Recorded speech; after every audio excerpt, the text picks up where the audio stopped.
My parents gave my sister $100,000 for her wedding and told me, "You're not worth any help." So I cut off all contact and moved on with my life. 3 years later, my sister drove past my $2 million home and called my mom in tears. Why does she have that? You know that feeling when you finally realize your whole life has been a lie? Like the picture-perfect image you've been sold is nothing but a carefully constructed facade? That's exactly how I felt the day my parents told me I didn't deserve their love. Not for anything I'd done, but for simply daring to be myself. What kind of parents tell their own child that she isn't worthy of their support, especially when they'd just dropped 6 figures on her sister's wedding? My name is Sarah, and I grew up in what looked like the quintessential American family in Boston. Dad was a prominent orthopedic surgeon, Mom an English professor at Boston University. We lived in a beautiful colonial house, went on annual vacations, the whole 9 yards. But beneath that polished surface, there was always an unspoken hierarchy. My older sister, Vanessa, was the golden child. She embodied everything my parents valued: academically brilliant, socially graceful, eager to follow the life path they'd mapped out for her. She had my mom's honey blonde hair and blue eyes, while I, with my darker hair, took after my dad. But the differences ran so much deeper than just appearances. The favoritism started early. For high school, Vanessa went to Phillips Academy, an elite private school costing $30,000 a year. No expense was spared. But 2 years later, when it was my turn, suddenly, tuition had become too expensive. I was shunted off to the local public school.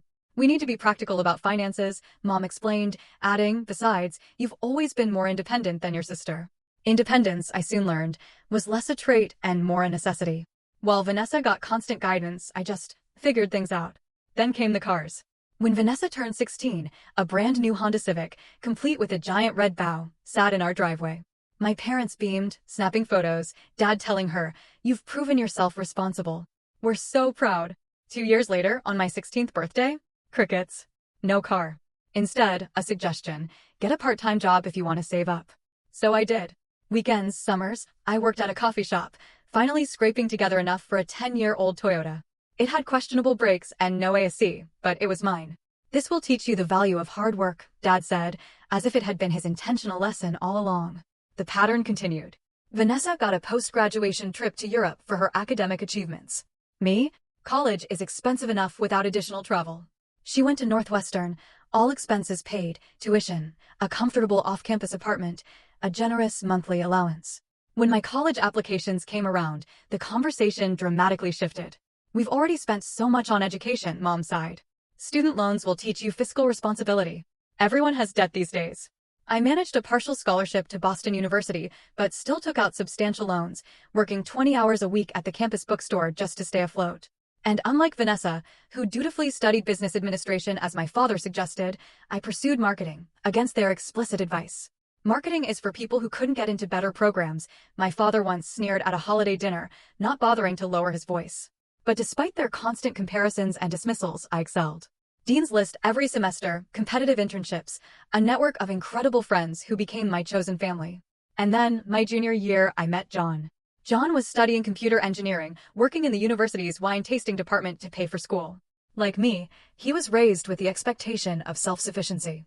His parents, both teachers, made it clear they couldn't finance his education. And instead of feeling entitled, he'd embrace the challenge with a fierce determination. We connected instantly over our shared experiences, our values. While Vanessa and I drifted apart as our lives diverged, John and I grew closer with every challenge. We'd study in the library until closing, share cheap meals, and dream about building something meaningful together. After graduation, I landed a position at a digital marketing agency. John joined a software development firm. We moved in together to save rent, budgeted carefully, and steadily paid down our loans. While Vanessa moved back home for a year after college, enjoying free housing while leisurely job searching, John and I pushed forward, independently. 3 years after graduation, on a hike through the White Mountains, John proposed. There was no elaborate setup, no expensive ring. Just a genuine, heartfelt moment between two people who had built a foundation of mutual respect and love. The ring was his grandmother's, a simple gold band with a small diamond. It meant more to me than any extravagant jewelry ever could. "We don't need anything fancy," I told him, as we started planning. "Just something small, meaningful, with the people who truly care about us." We set a budget of $10,000, months of careful saving. The ceremony would be in a local park, the reception at our favorite neighborhood restaurant. No elaborate floral arrangements, no designer dresses. Just a sincere celebration of our commitment. That was our plan. until Vanessa announced her engagement to Gregory, the son of one of my father's partners at the hospital. Gregory had never worked a day in his life, living off a trust fund, but he came from the right background, the right pedigree. My parents were absolutely ecstatic. Little did I know, this announcement would set in motion a series of events that would change my relationship with my family forever. The evening Vanessa called to announce her engagement, my parents threw an impromptu celebration. Expensive catering, champagne they'd been saving for a special occasion, close family friends invited with just a few hours' notice. I got the invitation via text, almost as an afterthought. Your sister is engaged. Dinner at 7 o'clock. Try to be on time. John and I arrived promptly. The house was already buzzing with people congratulating Vanessa, admiring her enormous diamond ring. Gregory, charming everyone with stories of his proposal in the Maldives, stood beside her. My mother fluttered around them like a delighted butterfly, while my father clapped Gregory on the shoulder, as if welcoming a long-lost son. We are so thrilled to welcome Gregory to the family, my mother announced during dinner. And of course, we want to give them the wedding they deserve. My father raised his glass. Which is why your mother and I have decided to give Vanessa and Gregory $100,000 toward their wedding expenses. Gasps of approval echoed. Vanessa squealed, hugging our parents. I felt John tense beside me. I squeezed his hand under the table. I was genuinely happy for my sister, even while recognizing the stark, almost painful, contrast to our own modest plans. Later that evening, as guests left, Vanessa pulled me aside. I'm thinking a destination wedding in Napa Valley, she gushed, showing me her Pinterest board.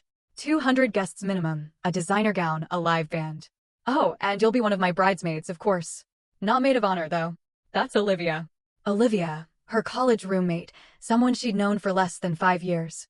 I swallowed the slight sting, smiled, and nodded. That sounds beautiful, Vanessa. John and I are planning something small, but we're really excited too. Her enthusiasm dimmed slightly. Oh? When are you thinking of having it? In about 6 months, I replied. Riverside Park. Just close friends and family.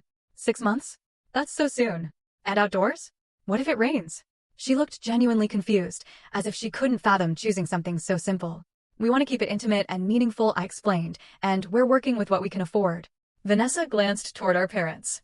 Well, I'm sure Mom and Dad will help you too, she said, though her tone suggested she was anything but certain.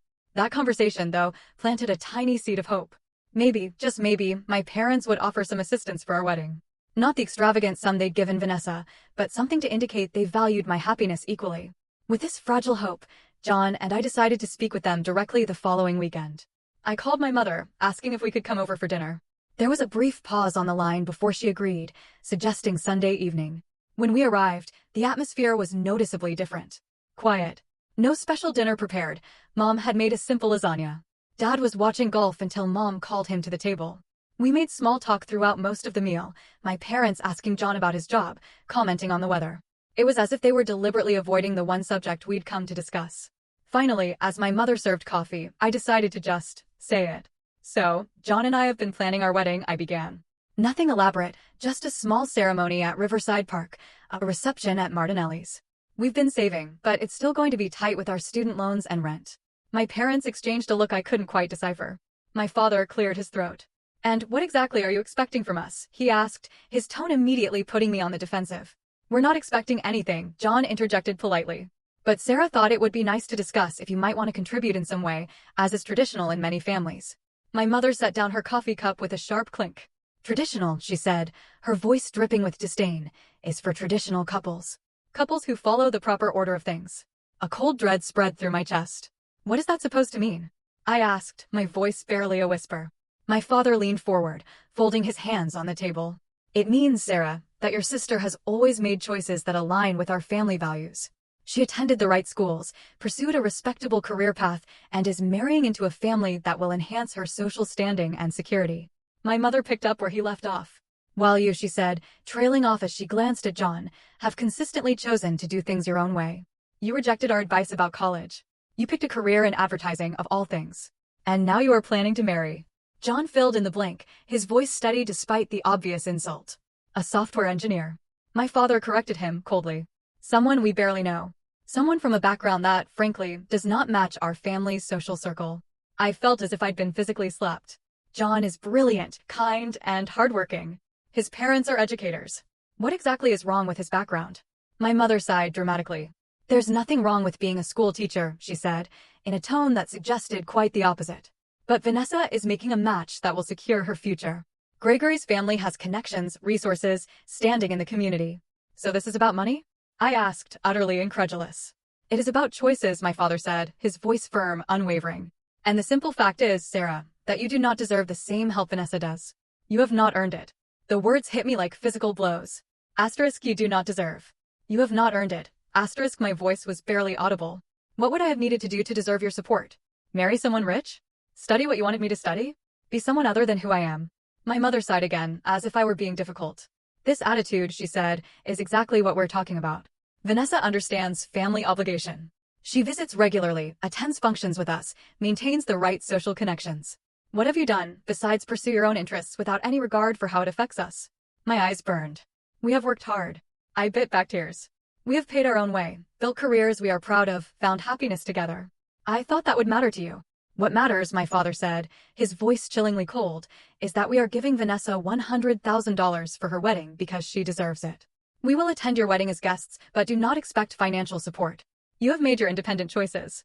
Now live with them. John reached for my hand under the table, his touch a steady anchor as the room seemed to spin around me. I think we should go, he said quietly. As we stood to leave, my mother added a final, crushing blow. Vanessa has always done everything right. I'm sorry to say it, Sarah, but you have been nothing but a disappointment.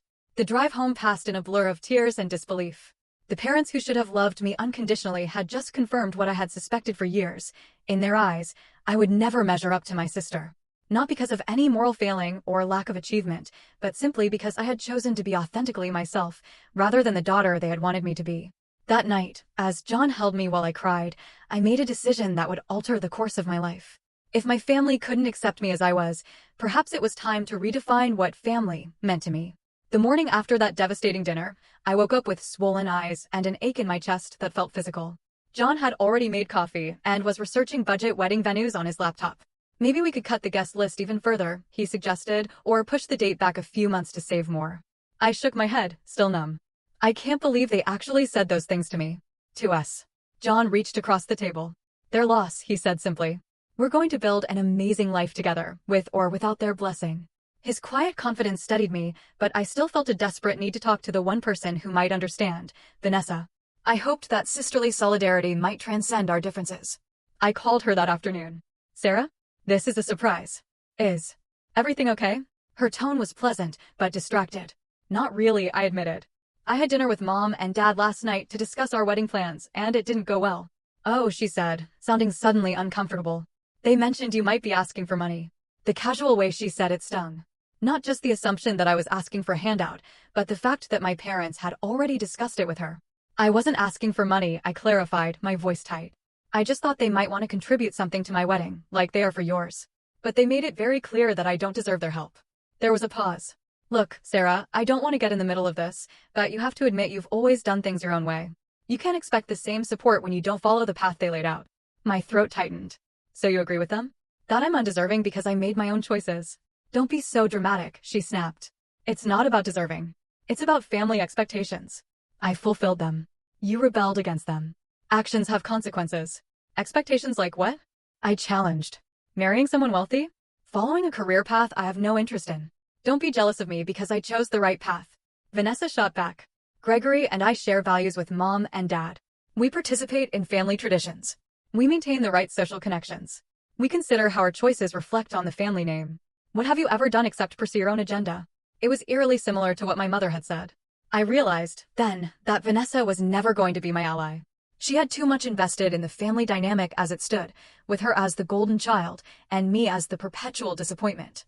I thought you might understand, I said quietly. Or at least recognize how unfair this is. Life isn't fair, Sarah. Some of us work hard to maintain family harmony, while others just do whatever they want and then complain about the consequences. Look, I have to go. Gregory's waiting to take me to look at potential wedding venues. The call ended.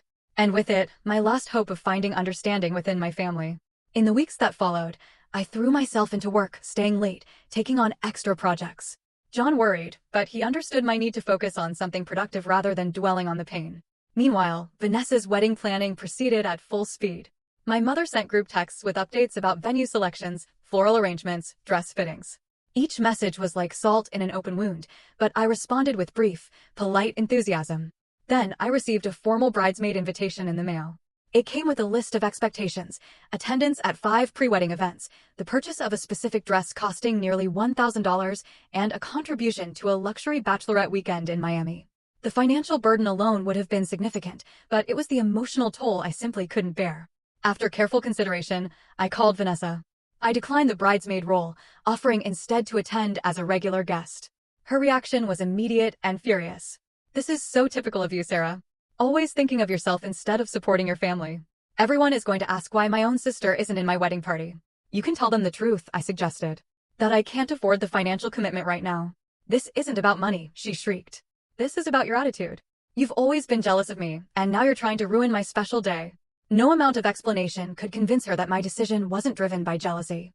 The conversation ended with her threatening to uninvite me entirely, though a formal invitation still arrived 2 weeks later. As the wedding date approached, John and I discussed whether we should attend at all. Part of me wanted to avoid the event, the inevitable emotional minefield it represented. But another part felt that not attending would only reinforce their narrative about me being selfish and unsupportive. "We'll go," John decided. "Hold our heads high, be polite, and leave early if needed. We have nothing to be ashamed of." Vanessa's wedding day dawned bright and clear. A perfect June Saturday at a vineyard in Napa Valley. John and I arrived early, dressed well, but not ostentatiously. The venue was spectacular: flowering vines, elegant table settings, a string quartet. Every detail screamed expense and privilege. I made my way to the bridal suite to offer congratulations. Vanessa, surrounded by her bridesmaids in identical lavender gowns, looked stunning in a custom designer dress that probably cost more than our entire wedding budget. "Sarah," she acknowledged me coolly. "I'm glad you could make it." "You look beautiful," I said sincerely. "Congratulations." She accepted the compliment with a nod. "Mom has seated you and John at table 11, with the cousins from Dad's side." "I hope that's okay." Table 11, I later discovered, was the farthest from the head table, tucked behind a massive floral arrangement. We were seated with distant relatives who seemed confused about who we were. One elderly great-aunt repeatedly asked John if he was the photographer boy. During the reception, my parents made their rounds. When they reached our table, their greeting was cordial but brief. "Sarah, John, glad you could make it," my father said stiffly, as if we were mere business acquaintances. "Lovely ceremony," I offered. "Vanessa looks happy." "She deserves it," my mother replied, her gaze lingering on me. "She has always made us proud." The implication hung in the air: "Unlike you." The real knife twist came during the toasts. My father stood, glass raised, and spoke about the joy of watching his daughter grow into an exemplary woman who had fulfilled every hope we had for her. "Vanessa has never taken a misstep," he said proudly. "Every choice, every decision has been thoughtful and aligned with our family values. And now she has found a partner who shares those values and will help her continue our family legacy of excellence." My mother followed with her own speech, highlighting Vanessa's adherence to tradition and family duty. "Some children follow their own path," she said, her gaze briefly finding me in the crowd, "but Vanessa has always understood the importance of family expectations. This wedding, which we are proud to fully support, is a testament to her character." Later, during the dancing, I overheard my mother talking to one of her friends. "My younger daughter has never quite lived up to family expectations," she was saying. "Such a shame, but what can you do? They make their choices." That was the final straw. I found John at the bar and whispered that I needed to leave. We slipped out quietly during a group dance number, driving back to our hotel in silence.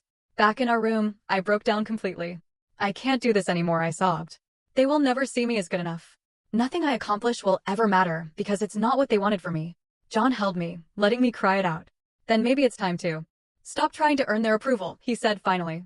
"Maybe it's time to build a life that makes you proud, regardless of what they think." That night, we made 2 significant decisions. First, we would postpone our wedding plans indefinitely. The idea of a celebration focused on family felt hollow now. Second, and more importantly, I would establish clear boundaries with my parents and sister. No more subjecting myself to their judgment and conditional love. The next morning, I blocked my family's phone numbers and social media accounts. I sent a brief email explaining that I needed space and would contact them when I was ready. Then John and I returned home, ready to focus on building our future together without the shadow of family disapproval hanging over us. It was the hardest decision I had ever made, but also the most liberating. Little did I know that this painful break would set us on a path to success beyond anything I could have imagined. The first year after cutting contact was the hardest. Birthdays, holidays, even random Tuesday evenings when a childhood memory surfaced unexpectedly, they all became moments of grief. I mourned not just the relationship we had, but the one I'd always hoped we might someday develop. The silence from their end was deafening. No calls, no emails asking me to reconsider. It confirmed what part of me had always known. Their love had been conditional, based on my compliance rather than my inherent worth. John suggested therapy, and after some reluctance, I agreed. My therapist, Dr. Levine, helped me understand the patterns of emotional neglect that had defined my childhood and the impact they had on my self-worth. What your parents did is called conditional parenting, she explained. Love and approval are given only when the child meets certain expectations. It's damaging because it teaches children that their inherent value is tied to performance or compliance. But why did they treat Vanessa differently? I asked, the question that had haunted me for years. Some parents unconsciously designate roles to their children, the golden child, the scapegoat. It says more about their own needs and insecurities than about either of you. Week by week, I began to untangle my sense of self from my family's expectations. I realized that the qualities they had criticized, my independence, my determination to forge my own path, were actually strengths that had served me well. One evening, as John and I discussed my latest therapy breakthrough, he suggested a shift in focus. I know processing your family stuff is important, he said. But what if we also put energy into building the future we want? Not as a reaction to them, but as a positive choice for ourselves. His words resonated deep inside me. For so long, I had defined myself in opposition to my family's expectations. What would it look like to define myself by my own aspirations instead? The next day, I created a vision board for our life together.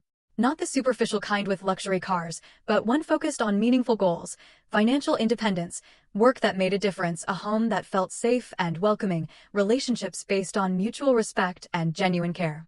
John and I both threw ourselves into our careers with renewed focus.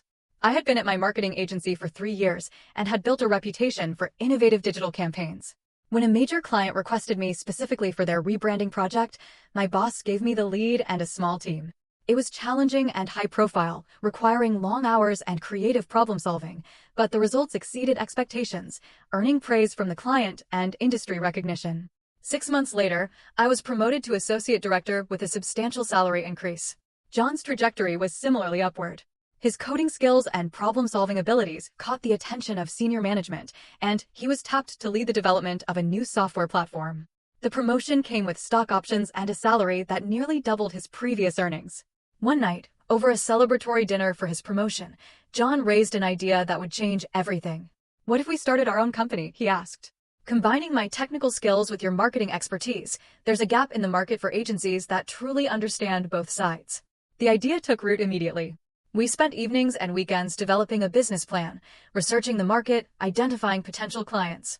6 months later, Digital Nexus was born, operating initially from our apartment living room. The early days were challenging. We invested most of our savings into professional branding, a sleek website, and essential software. We worked 16-hour days, John handling technical development, me focusing on client acquisition and marketing strategy. Our first client was a small local business owner I'd met at a networking event. She took a chance on us despite our limited portfolio.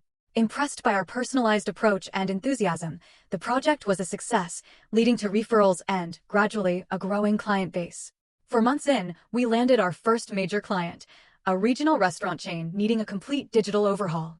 The project was complex and high stakes, requiring us to hire 2 freelancers. The pressure was immense, with both our reputation and financial stability hanging in the balance. The night before the client presentation, we worked until 3 o'clock in the morning, fine-tuning every aspect. I remember looking across our makeshift home office at John, his face illuminated by the computer screen, and feeling a surge of gratitude.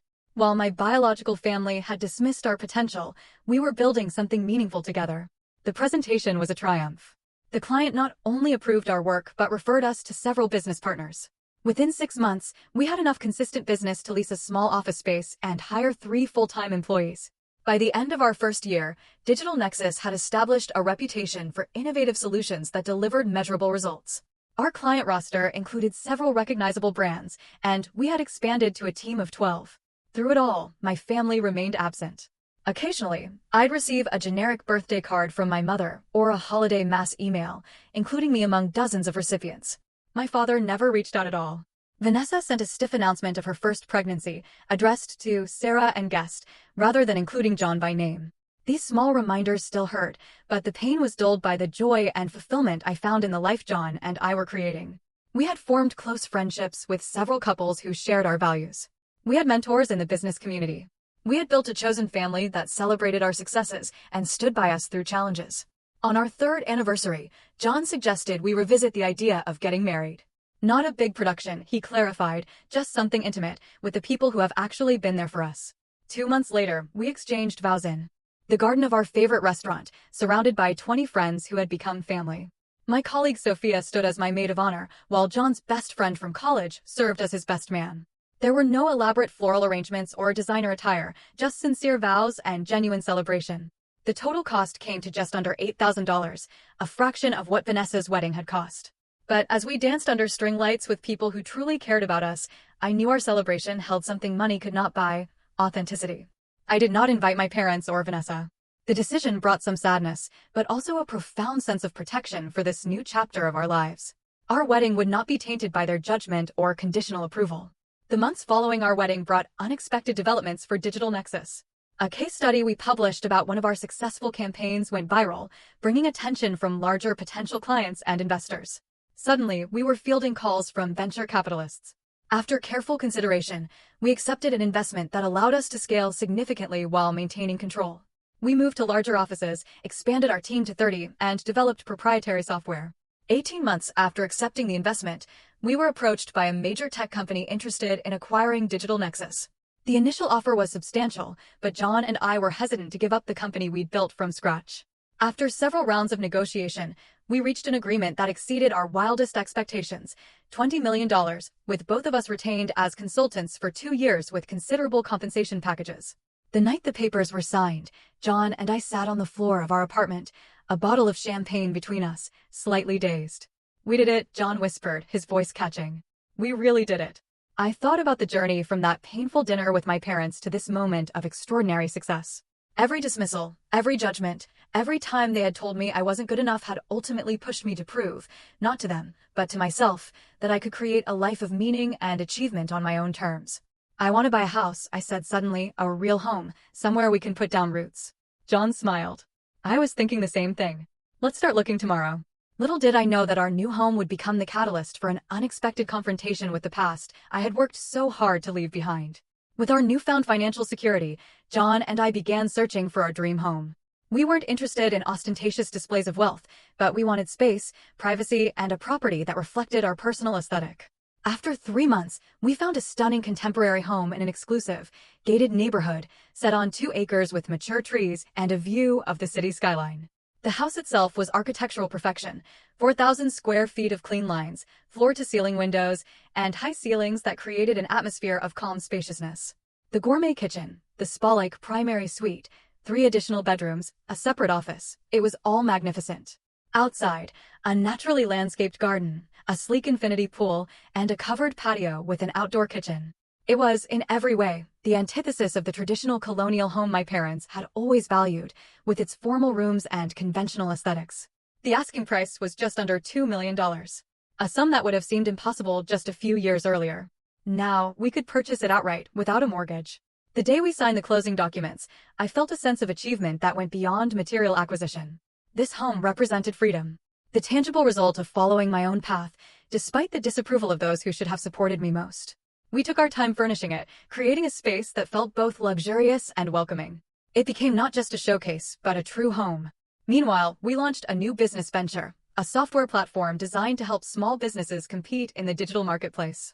With the experience and connections gained from Digital Nexus, this new company grew even faster than our first. Within 18 months, we had offices in 3 cities and a valuation that exceeded our previous success. As our professional achievements accumulated, I occasionally heard snippets of information about my family through mutual acquaintances. My father had been named in a medical malpractice lawsuit that damaged his reputation. Though eventually settled, the financial impact was significant, forcing my parents to downsize their home and adjust their lifestyle. Vanessa's marriage to Gregory had also hit rough waters. His family's wealth, which had been a primary factor in my parents' approval, turned out to be mostly illusion, maintained through excessive debt and questionable financial practices. When his father's company faced bankruptcy, the facade crumbled. Gregory lost his nominal job and struggled to find employment without any actual skills or experience. I learned that Vanessa and Gregory had been forced to sell their recently purchased home in the exclusive neighborhood my parents had praised so highly. They moved to a modest townhouse in a middle-class suburb, the kind of place my parents had always subtly disparaged. Vanessa had taken a job in a corporate marketing department, finally putting her business degree to practical use out of necessity rather than choice. These developments did not bring me joy. Despite everything, I didn't wish hardship on my family. But there was a certain poetic justice in the collapse of the very things they had valued above genuine connection and unconditional love. One bright spring Saturday, John and I were enjoying breakfast on our patio, discussing plans for a charity gala we were hosting, when my phone buzzed with a text from Sophia, one of the few people who knew my family history. "Just saw your sister driving slowly past your house. Thought you should know." I felt a chill despite the warm morning. Sophia lived 3 houses down from us and had met Vanessa once at our wedding. The fact that she had recognized her was unsettling enough, but the idea of Vanessa essentially spying on our home was deeply disturbing. "Are you sure it was her?" I texted back. "Positive. She stopped across the street for several minutes, just staring at your house. I was walking the dog and made eye contact with her. She drove away immediately." I showed the message to John. He frowned. "That's strange. Do you think she was just curious, or is something else going on?" "I have no idea," I admitted. "We haven't spoken in over 3 years." Later that afternoon, my question was answered when my phone rang with a number I hadn't seen in years. My mother. My finger hovered over the decline button, but curiosity won out. "Hello." I answered cautiously. "Sarah, is that really you?" My mother's voice sounded older, more tentative than I remembered. "Yes, it is me. Is everything okay?" Despite everything, my first thought was concern that someone might be ill. "Yes, well, as okay as can be expected." She paused, gathering her thoughts. "I think we are overdue for a conversation. Don't you? It's been too long."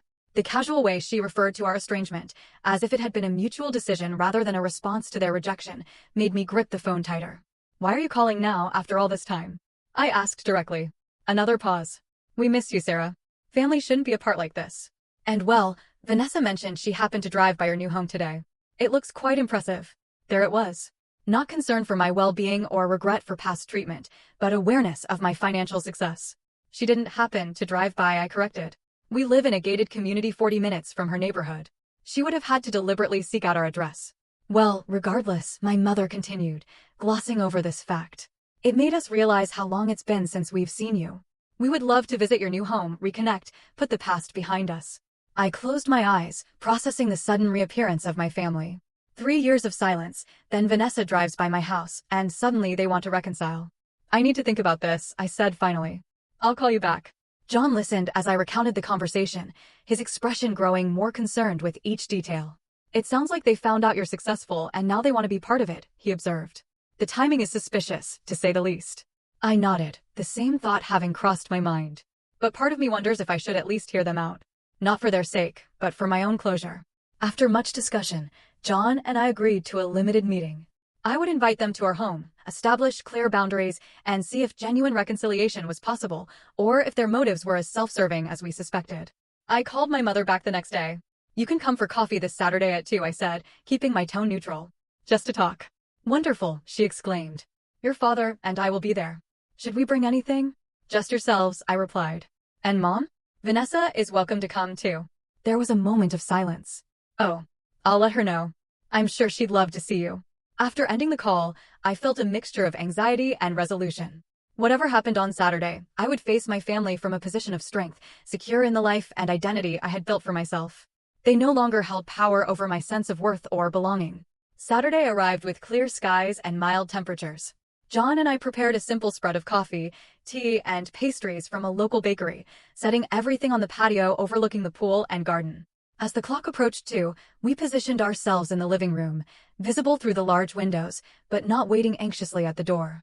At precisely 2, the gate security called to announce visitors.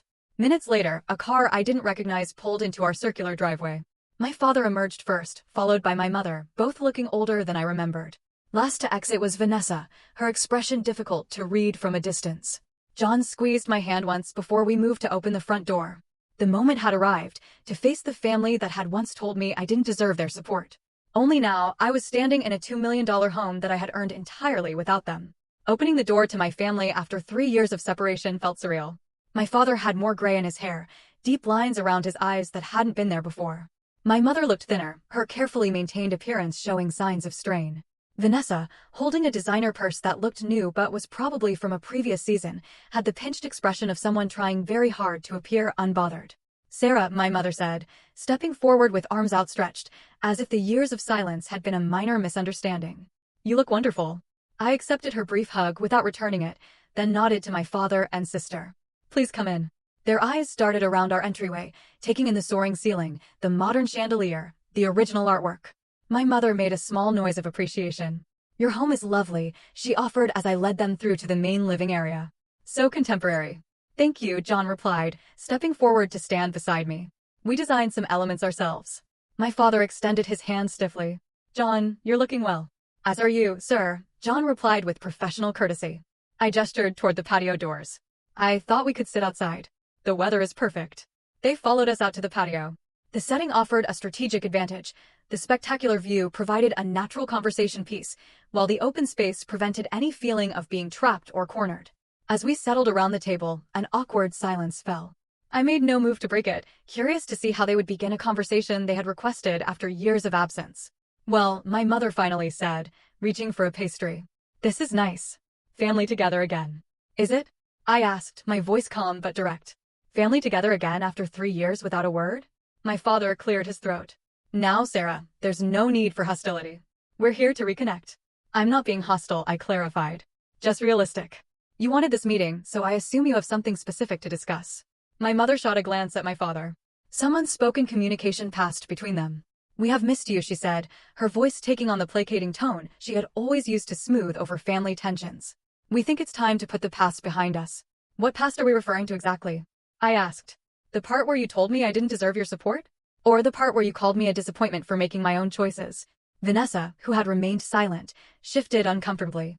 We all say things we regret in the heat of the moment, she offered. It wasn't the heat of the moment, I corrected her. It was a consistent pattern throughout my life. And it wasn't just words, it was actions. Or rather, the lack of them. My father set down his coffee cup with deliberate precision. We may have been too harsh, he conceded, the closest thing to an apology I had ever heard from him. But you have clearly done well for yourself. This property, your business success, it's all very impressive. There it was. The acknowledgement of my financial achievement, rather than any recognition of the pain they had caused. I noticed he spoke of your business success rather than asking any specific questions about what John and I actually did or how we had built our companies. We have worked hard, John said, his tone neutral. Built 2 successful companies from the ground up. Yes, we heard about your software venture, my mother said, brightening. Patricia Wilson's son works in tech, and he mentioned your name at their dinner party last month. We were so proud to say you were our daughter. The irony was almost painful. After years of expressing disappointment in my career choices, they were now claiming pride in my success, but only after it had been validated by their social circle. Funny, I said, unable to keep the edge from my voice. I don't recall you being proud when I first launched the business. In fact, I don't recall hearing from you at all. My father waved his hand dismissively. Water under the bridge. The important thing is family coming together now. Why now? John asked directly. Why, after 3 years of no contact? The question hung in the air, uncomfortable but necessary. My mother glanced at Vanessa, then back at me. Well, family shouldn't stay estranged, she said vaguely. And when we realized how well you were doing, it seemed silly to maintain old grievances. When you realized how well we were doing, I repeated. After Vanessa drove by our house? Vanessa flushed slightly. It wasn't like that. I heard through a colleague that you had moved to this neighborhood. I was just curious. Curious enough to look up our address and drive 40 minutes to see it, but not curious enough to call or email in 3 years? The conversation stalled again, the pastries on the table untouched. My father, always the pragmatist, apparently decided to change tactics. The truth is, Sarah, he said, leaning forward slightly. Our family has hit a rough patch. I don't know if you heard about the lawsuit. I heard, I said simply. He nodded, seemingly relieved to skip the explanation. The settlement was substantial. Insurance covered some, but not all. We've had to make adjustments. Dad had to take early retirement, Vanessa added, and sell the house. I'm sorry to hear that, I said, and I meant it. Despite everything, I took no pleasure in their difficulties. And Gregory's family situation has been challenging as well, my mother continued, glancing sympathetically at Vanessa. The Harringtons are not quite as established as we had believed. Vanessa looked down at her hands. Gregory has been between positions for almost a year now. And with the baby coming. You're pregnant?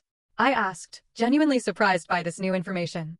She nodded, a flicker of real emotion crossing her face. 5 months. For a brief moment, I felt a pang of connection to this unborn niece I might never know. But the feeling was quickly overshadowed by the realization that this entire reunion had an ulterior motive, becoming increasingly clear. Congratulations, I said sincerely. Children are a blessing. My mother seized on this moment of warmth. They are indeed, which is why family is so important. Supporting each other through challenges, celebrating successes together. My father, less patient with the indirect approach, cut to the chase. The medical community can be unforgiving after a malpractice case, regardless of the circumstances.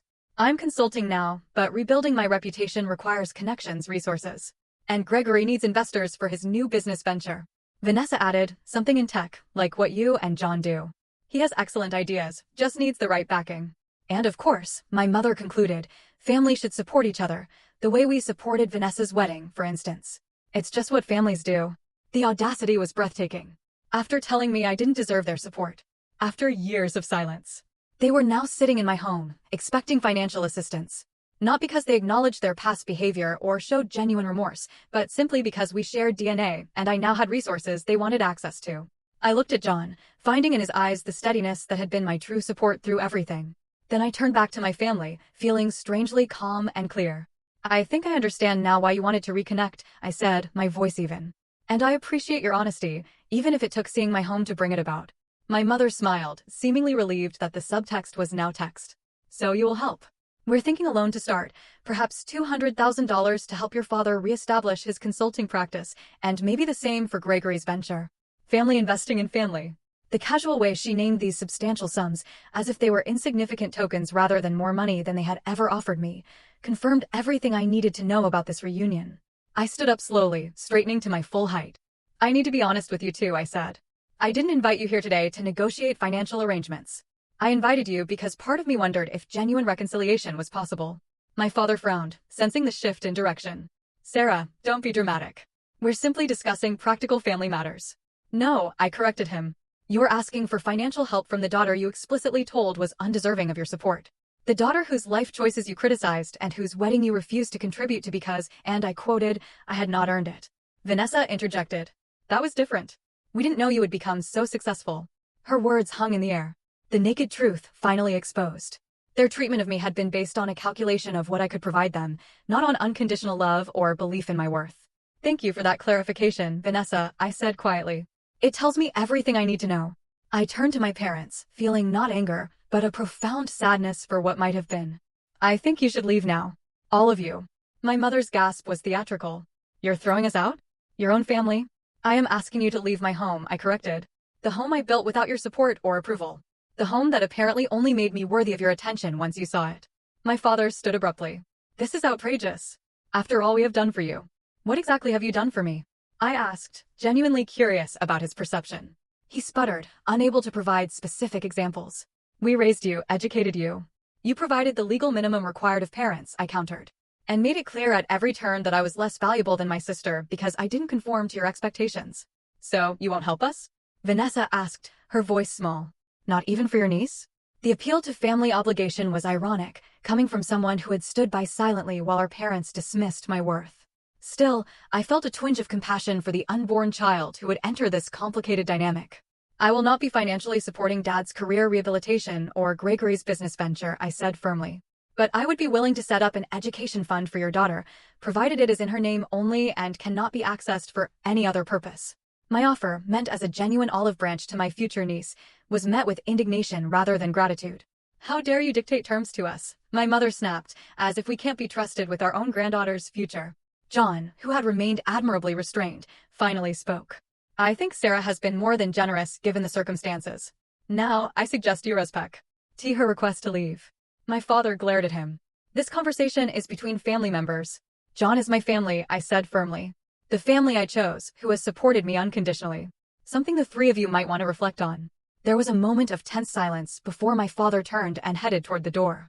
My mother followed, pausing only to say, You will regret this selfishness, Sarah. When we are gone, you will wish you had been a better daughter. Vanessa lingered briefly, something unreadable in her expression. For a moment, I thought she might say something meaningful, perhaps even acknowledge the inequity of our childhood. Instead, she simply said, The offer for the baby fund, does it still stand? It does, I confirmed. Contact my lawyer and we'll arrange it. She nodded once, then followed our parents. I watched through the window as they drove away, their car growing smaller until it disappeared beyond our gates. Only then did I allow myself to sink into a chair, emotionally exhausted. "Are you okay?" John asked, sitting beside me. "I don't know," I admitted. "But I think I will be." What I couldn't have anticipated was the flood of emails, texts, and voicemails that would begin arriving within hours of their departure.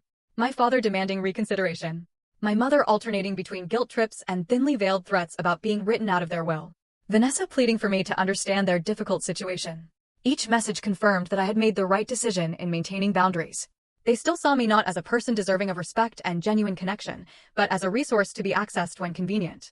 That night, I decided to send one final message, an email addressed to all three of them, expressing exactly what I had learned from our years apart and our brief reunion. It would be my last communication for a very long time.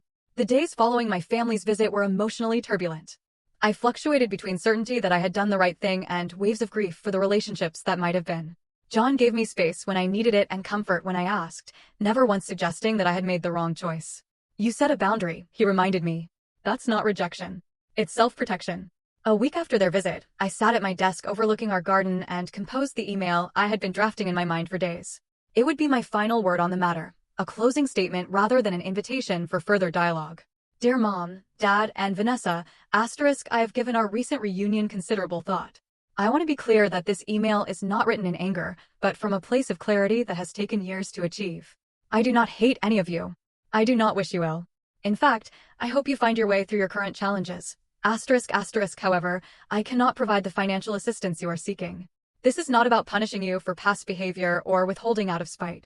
It is about recognizing that our relationship has never been based on mutual respect or unconditional love, but rather on my compliance with your expectations. For Vanessa, I have arranged an education trust for your daughter. As promised, my lawyer will contact you with the details.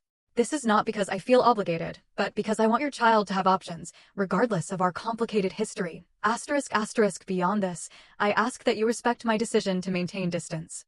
The 3 years we spent apart were painful, but also healing. I built a life that brings me joy and fulfillment, surrounded by people who value me for who I am, not what I can provide or how I reflect on them. If someday you are interested in a relationship based on genuine connection rather than financial need, I might be open to that conversation. Until then, I wish you well, but need to protect the peace and happiness I've worked so hard to create. Sarah. I hit send before I could second-guess myself, then closed my laptop.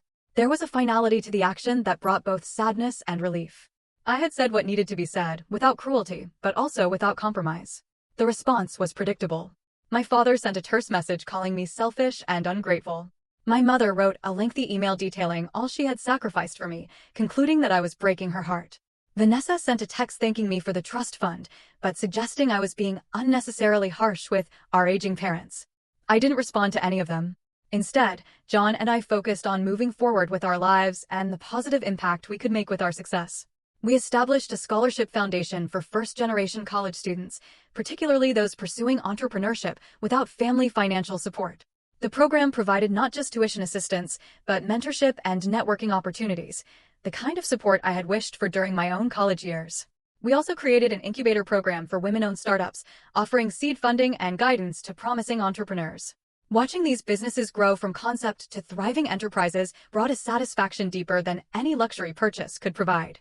In our personal life, we continued to nurture the community of friends who had become our chosen family. We hosted regular dinners, celebrated milestones together, and supported each other through challenges. These relationships, based on mutual respect and genuine care, showed me what healthy connections truly looked like. 6 months after the confrontation with my family, I discovered I was pregnant. The joy and trepidation of impending parenthood sparked deep reflection on the kind of mother I wanted to be, the family culture I hoped to create. "I want our child to know they are loved unconditionally," I told John one night as we discussed. "Nursery colors that their worth isn't tied to achievements or compliance.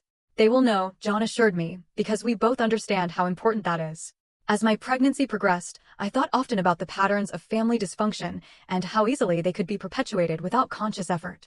I read books on emotionally healthy parenting, joined support groups for expectant mothers, and even resumed therapy to process my own childhood experiences before bringing a new life into the world. One evening, while sorting through old photographs for a baby memory book, I found a picture of myself at about 7 years old, standing proudly beside a science fair project. My smile was wide, my posture confident. I remembered that day clearly, the excitement of presenting my work, the blue ribbon I had won. What I also remembered, with adult perspective, was my parents' lukewarm response. Second place is nice, my father had said. Vanessa won first last year, of course. Looking at that hopeful child, I made a silent promise to my unborn baby. Asterisk, you will never be compared. Your achievements will be celebrated for their own merit, not measured against someone else's standard. Your worth will never be in question. Asterisk, 2 months later, our daughter Emma was born, a healthy, 7-pound baby with John's eyes and my determined chin. Holding her in the hospital, I felt a love so pure and unconditional that it highlighted, by contrast, the conditional nature of the love I had received growing up. My parents and Vanessa sent obligatory congratulations cards and a gift for the baby. I sent polite thank you notes, but did not extend invitations to visit. The boundaries I had established remained important, perhaps even more so now that I was responsible for protecting not just myself, but my child. As Emma grew from infant to toddler, I watched with wonder the person she was becoming, delighting in her uniqueness rather than trying to shape her into a predetermined mold. When she showed interest in anything, whether finger painting or building blocks, we encouraged her curiosity without judgment or expectation. On her 3rd birthday, as we celebrated with the close friends who had become her honorary aunts and uncles, I reflected on the journey that had brought me to this point. From the painful dinner where my parents had declared me undeserving, to the creation of a thriving business, to this moment of simple joy watching my daughter blow out candles, supported by people who loved us authentically. The greatest success in my life was not the $2 million home or the profitable businesses, though those achievements were significant. It was building a life aligned with my own values rather than someone else's expectations. It was creating a family culture based on acceptance and support rather than conditional approval and comparison. Sometimes, the greatest gift we can receive is the rejection that forces us to find our own path. My parents telling me I didn't deserve their help pushed me to prove, not to them, but to myself, that I could create something meaningful on my own terms. Their rejection, painful as it was, ultimately freed me from the constraints of their narrow definition of success. The family we are born into shapes us, but it does not define us. Sometimes we must create our own definition of family, gathering people who see our worth and support our authentic selves. And sometimes, the most loving thing we can do for ourselves is to maintain boundaries with those who cannot, or will not, offer the respect and acceptance we deserve. I don't know if my relationship with my parents and sister will ever heal. What I do know is that I am no longer waiting for their approval or validation. I am too busy living a life that makes me proud, raising a daughter who will never question her inherent value, and contributing to a world that recognizes worth beyond material success or social standing. I didn't build this life to prove anything to my family, but I've come to understand that sometimes the cruelest rejections open the most beautiful doors. You never know how strong you are until being strong is your only option. What about you? Have you ever had to choose between living up to family expectations and bravely forging your own path? How did you navigate that incredibly difficult decision? Share your stories in the comments below. I'm genuinely curious to hear your experiences. ***.